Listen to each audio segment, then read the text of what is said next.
nangyaring gamitan. So sa likod ng mga pambabalangura sa karapatang tao, do you think na merong ako na iba, mga nakakataas, lalo-lalo na ngayon na tahimik po ang ating presidente?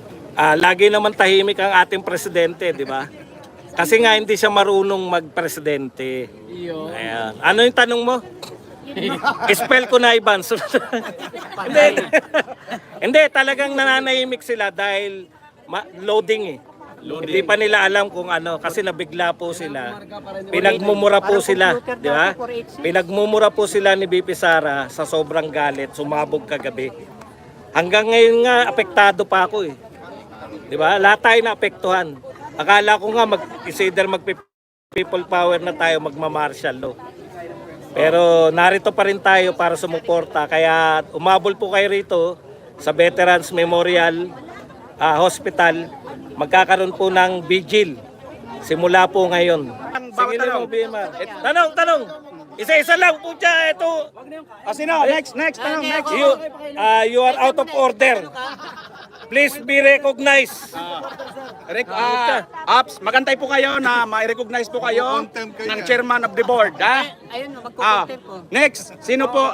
Ayan, Kababayan Viral PH. Sir Mads, bilang kilalang political analysis, opinion, and vlogger, ano po ang iyong totally makukomento sa ginawang sakripisyo po ni Vice President Sara para kay Atty. Zuleika Lopez?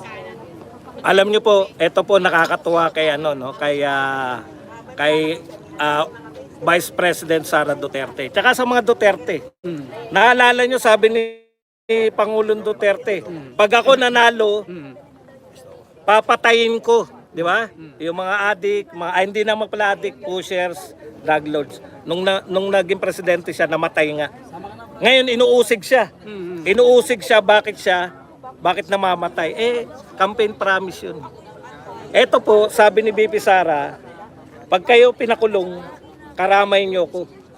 Kaya po dumamay siya. Yun po ang tunay na kaibigan sa tingin ko. Nakita natin, hindi iniwan, di ba? O yan, ginigipit. Tingin nyo ano mangyayari kung wala si BP Sara? Kulong na sa Naroon na sa koreksyonal. Malagarma na. Malagarma. Grabe po yung ginawa nila yan.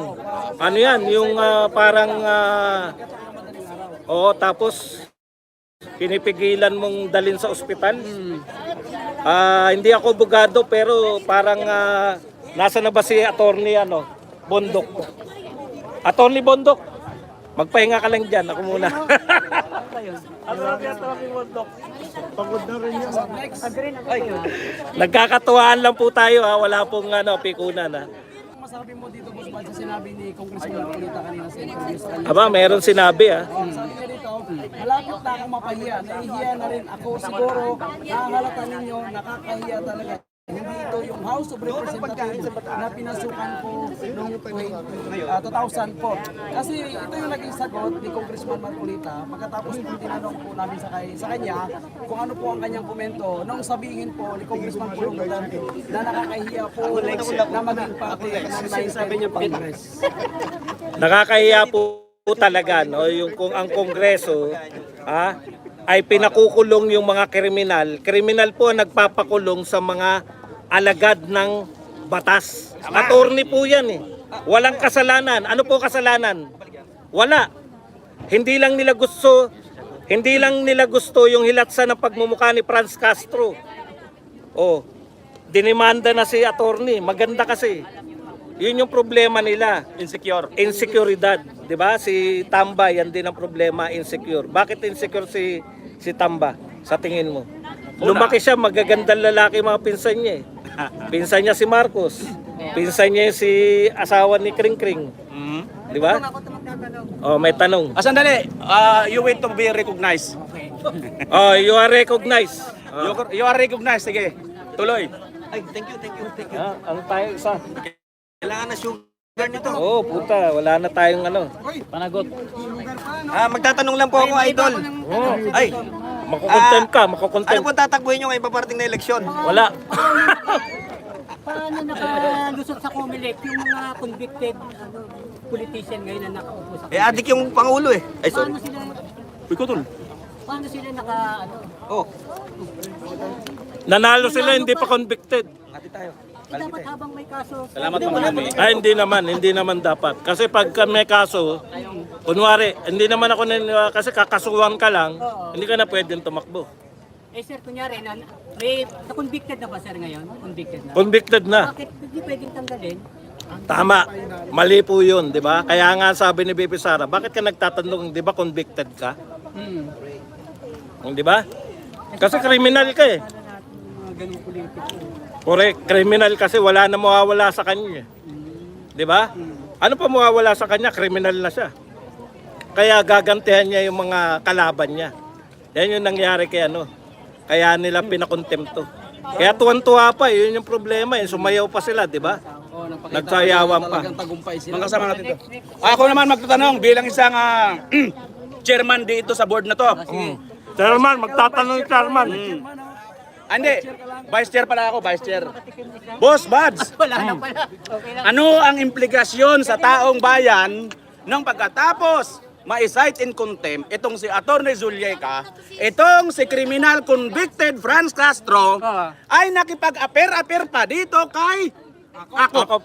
Alam nyo, natutuwa sila, no? Natutuwa sila. Dalawa lang yan. Is either natutuwa sila dahil sa ginawa nila or natutuwa sila dahil meron silang may premyo. Mukhang may premyo yung pagpapakontempt. May generous allowance. Kaya yan yung sinasabi natin na natutuwa sila sa kanilang pinagagawa. Dahil wala nakagawa nung ginawa ni Franz Castro dahil si Franz Castro, Ako talagang tanongin ko to. yung mga abogado kasi nahihiya sila na babuyin yung isang alagad ng batas. Pero yung convicted, wala na pong hiya yan. Kaya po pag-isipan nyo, sabi kanina ni BP Sara, pag-isipan ng Kongreso to, na yung kung ang convicted ay pwede pa rin maging congressman, convicted na eh. Yes. Diba? Pwede nang tanggalin. Tsaka ang nagdidiwang ngayon, mga kababayan, no? Mga komunista teroristang grupo.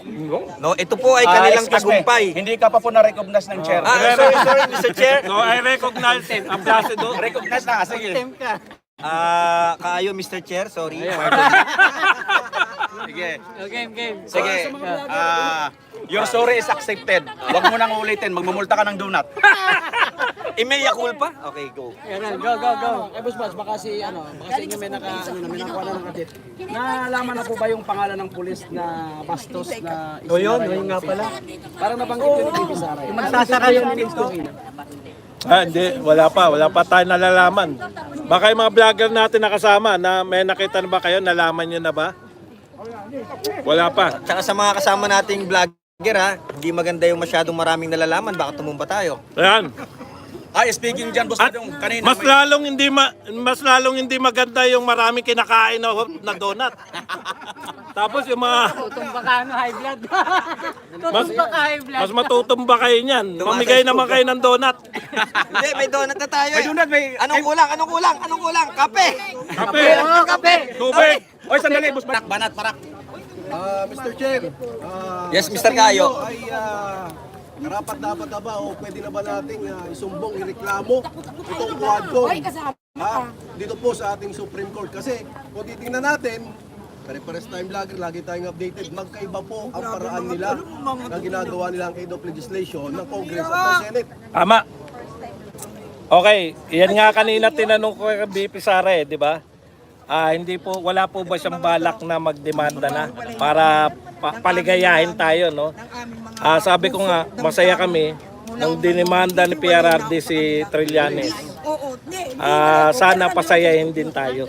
Ang problema talaga, hindi tayo pwedeng magmagaling pagkabatas. Di ba? Tayo, politika lang tayo. Magaling tayo sa politika, pero pagdating sa law, hayaan natin yung mga lawyer. Mahirap po yun, mahirap magmarunong. Marami tayong maliligaw. Katulad po yan ng mga taga-Quadcom na walang lawyer kahit isang chairman, kaya ligaw na ligaw yung Quadcom.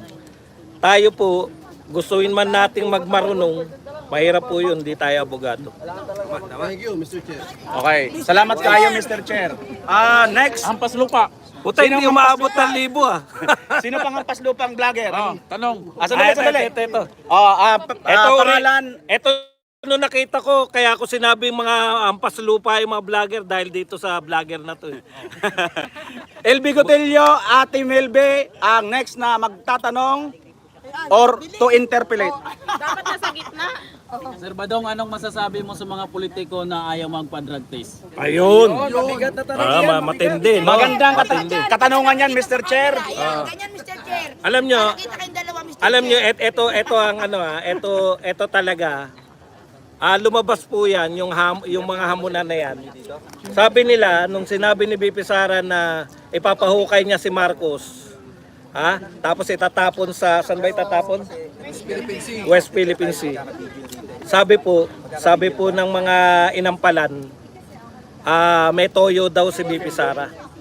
Kaya ang hamon ni BP Sara sa kanila, o sige, magpapa-psychological test ako.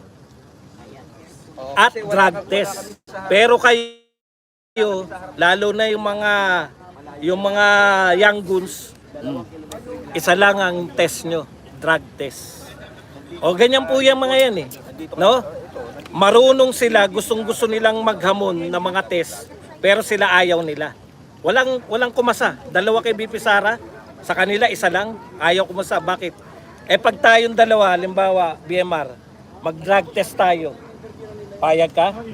Payag ako. O, payag. Ako rin payag. Kasi wala kaming tinatago eh. Ang mga hindi lang pumapayag, yung mga may tinatago. Yun yung problema ron. Sir Badong, may kumasa na daw eh. Sino? Yung taga Davao na taga District 1. Pero ang problema, hindi pinapakita ng public. Yun ang problema. Kung kumasa ka, kung positive, hindi talaga ipapakita yun. Di ba? Okay. Katulad din yan nung hamon nila dito sa sa may, anong tawag dyan? Yung hamon po nila dito sa may waiver. Saan ka nakakita? Gusto nila mag-waiver si PRRD. Pero sabi ni PRRD, ano kapalit? Sasampalin ko to. Ibig sabihin, may kapalit yun.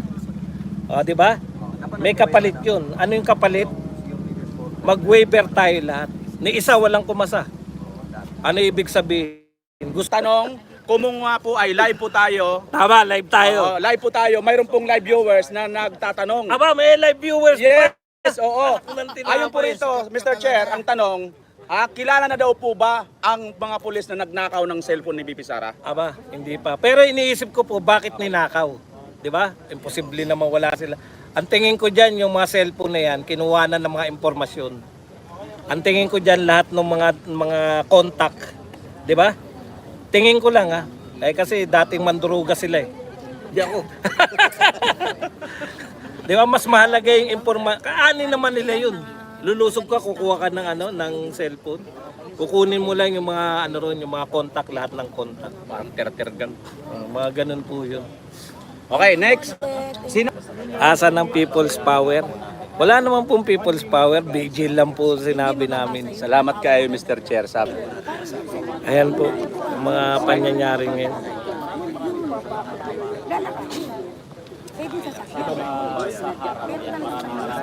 Yung mga GMA, ito po si Abdurrahman. Blurred video nyo. Parang walang tao dyan. Ay, biro lang po. Nagbibiro lang po ako. Nagbibiroan lang po kami. Hingi kami ng yung reporter ko sana yung Facebook page nyo para magkaroon din siya ng update sa Ano po, Badong Aratilis sa YouTube. Paano naman kuya? Paano ba Badong Aratilis YouTube. Tapos papalo niya lahat. Papalo niya daw. Hindi, nagbubulahan lang kami. Hindi wala. Gusto niya nga lang makahingi ng parang contact.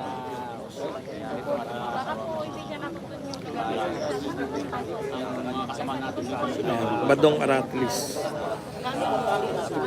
Ayan. Ayan, naka-live tayo ngayon. Thank you kuya ha. Ano ba kayo, GMA7? Ayan, GMA7.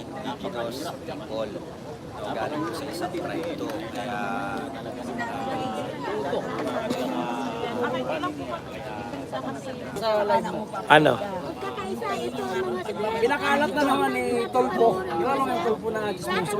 Sino? Simon Tolpo. Simon. Pinakalat niya na Tolpo. Namimiss ka daw.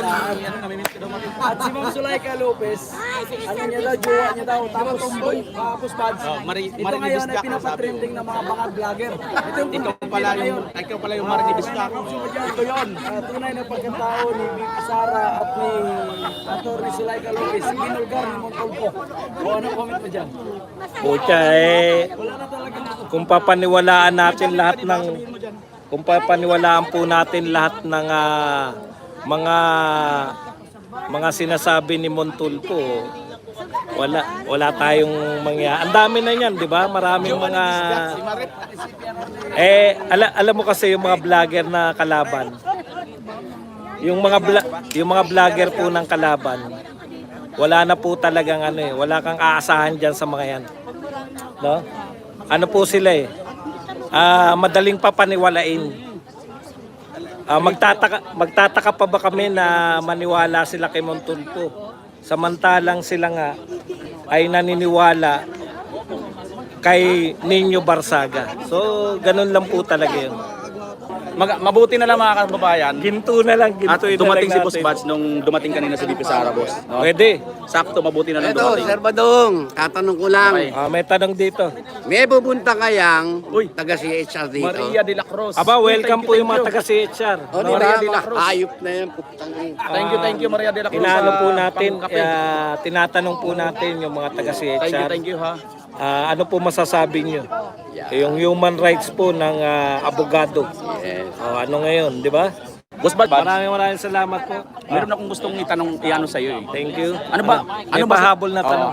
Ito, anong reaksyon mo doon sa kumakalat na nahuling droga sa Surigao na posted ito 4 days ago and then after ng 4 days, saka pa lang sila nagpalabas na daw ay fake news. Na hindi daw sa Surigao yun galing. Meron ako hindi ko pa narinig yan, pero kung ganyan ang balita, merong nang hilot na taga Surigao. Ang tanong, sino ba taga Surigao? Wala ko ideya eh. Si ano? Barbers. Barbers mo. Barbers mo. Barbero daw, barbero.